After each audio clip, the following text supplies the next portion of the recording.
Olá, meu nome é Andressa Nascimento de Oliveira. Eu estou gravando esse vídeo para o concurso de professores do estado do Paraná. Bom, na aula de hoje, então, a gente vai ver verbos para indicar o futuro. Esse conteúdo para o 8º ano, certo? Let's get started, então. Pessoal, a gente vai falar hoje um pouquinho do futuro em inglês. Quando eu falo isso, formas do futuro em inglês, qual que é a primeira coisa que vem na mente de vocês? Will, exatamente. Só que hoje a gente vai aprender aqui que não é somente o will que a gente usa para falar do futuro, tá bom? Olha só, então o objetivo é utilizar formas verbais do futuro, que não é somente o will, para descrever planos e expectativas e fazer previsões. Well, o primeiro exemplo que a gente vai ver aqui é com going to. Tá? E qual que é a diferença do future com going to e will? Vamos ver essa frase aqui. Ó, he's going to buy a new car. O que a gente consegue perceber?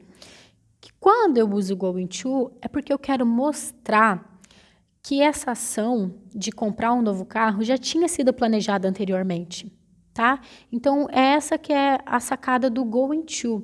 Sempre quando vocês têm que tomar uma ação, mas que vocês têm que planejar, demanda tempo, que vocês têm que pensar como vai ser feita, vocês vão usar o going to. Né? Então, para comprar um carro, você geralmente guarda um dinheiro, você vê o espaço que você tem na sua garagem,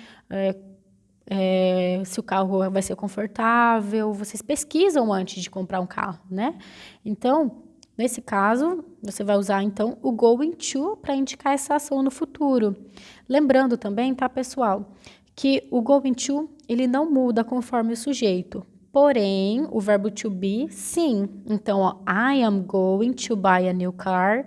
We are going to cook dinner tonight. Então, se o sujeito é he is going to, she is going to, we are going to, they are going to, certo?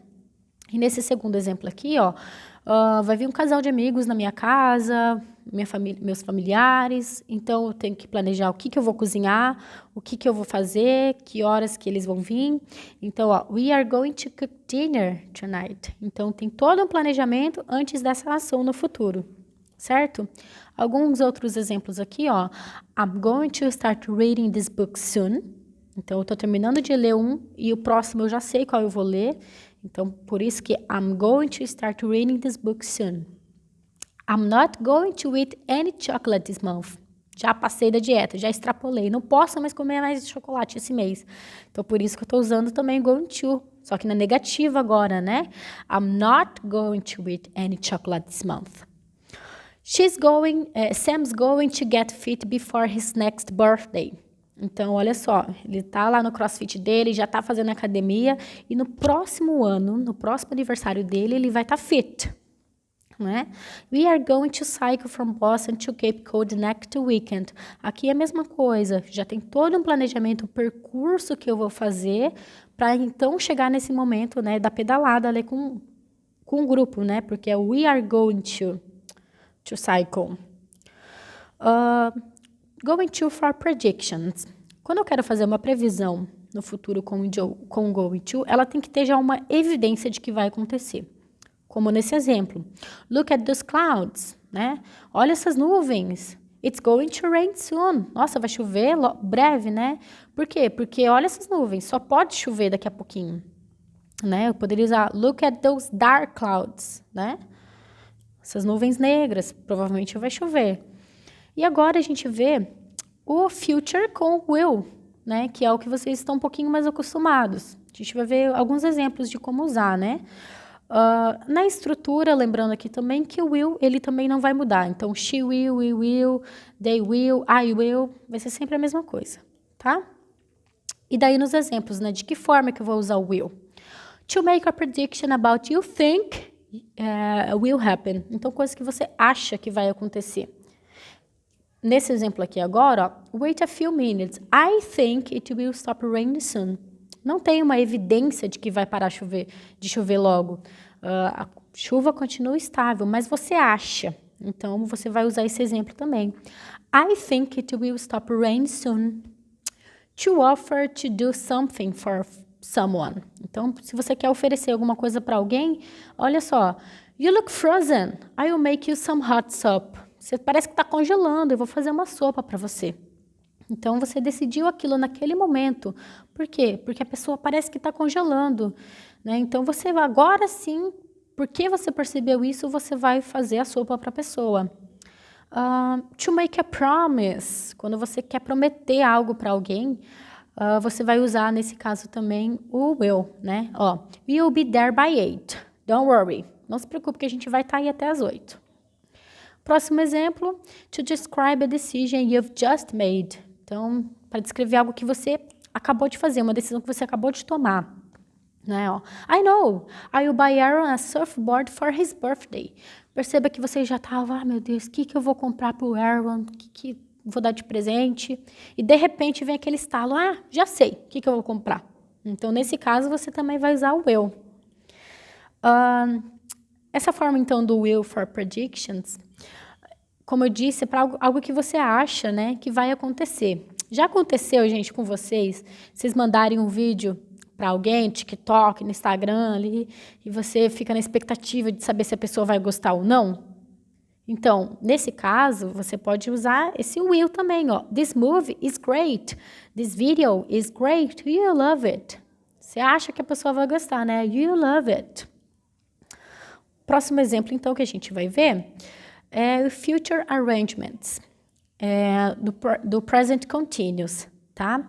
Então, ó, são coisas que têm que ser planejadas, que já foi planejadas para um tempo específico.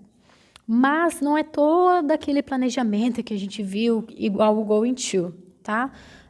Vamos ver aqui os exemplos, ó. Jane's have lunch with friends next Tuesday. Então, ó, na próxima terça, Jane vai almoçar com os amigos dela.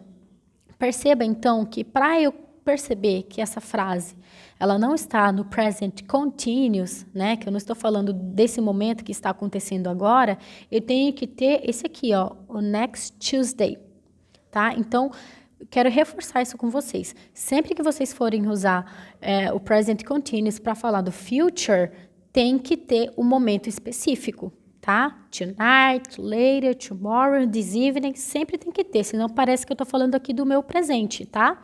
Então, vamos ler o exemplo aqui, ó. She's going to ballet tonight, to the ballet tonight. She's having coffee with Paul later. I'm seeing the dentist tomorrow. We are playing tennis this evening. Então, sempre quando vocês forem falar de algo mais do seu dia a dia, talvez um pouquinho mais trivial, vocês podem usar o present continuous, mas tem que ter essa marcação de tempo, tá? De quando que isso vai acontecer. Tudo certo até aqui? Vamos prosseguir, então. The present simple, tá? Agora para falar de future events. O que acontece aqui no present simple? Esse é bem parecido com o nosso português, tá? Vocês vão ver aqui no exemplo que é bem parecido mesmo, ó. The train arrives at 10 p.m. tonight. Então, vocês percebam que nessa frase são coisas que acontecem geralmente no futuro. Por exemplo, quando eu vou falar que o banco abre às 9 horas. Você percebe que a estrutura da fala já é essa, né? Porque a gente é uma convenção, né? O banco abre às 9 horas, né? Então, eu não vou falar assim, o banco vai abrir às 9 horas. Não, já é algo estabelecido. Ele sempre abre às 9 e sempre fecha às 3, 4 horas. A mesma coisa acontece com instituições, com reuniões, com coisas que são marcadas e que geralmente acontecem nesse tempo, né? Então, vamos ver aqui outro exemplo. Sempre lembrando também que aqui é nosso verbo, ele tem que concordar com o sujeito. Então, no caso de train, aqui, o sujeito é o it, né? Então, como é o it arrives. Se fosse eles chegam, they arrive, tá? Mas como é it arrives. Don't forget, we have an early meeting tomorrow morning. The next flight to New York departs at 6 this evening. The concert is next Wednesday. I hope you are ready by then. The bank opens late tomorrow because it's the weekend. Então, são coisas que geralmente acontecem, ó. We have an early meeting tomorrow morning. Então, são coisas que são também, que já estão no calendário da pessoa. O ônibus sai tal horas, o voo parte tal horas, entendeu? Então, é assim que eu vou usar o present simple no inglês, quando eu falo de coisas que já geralmente são estabelecidas, certo? Por enquanto, pessoal, alguma dúvida? Tudo certo? So, I will finish the class. Perceba, então, que esse will, I will finish the class, é porque vocês não têm nenhuma dúvida. Então, eu acabei de tomar essa decisão. I will finish the class. Certo? Então, muito obrigada pelo áudio de hoje. Nos vemos na próxima.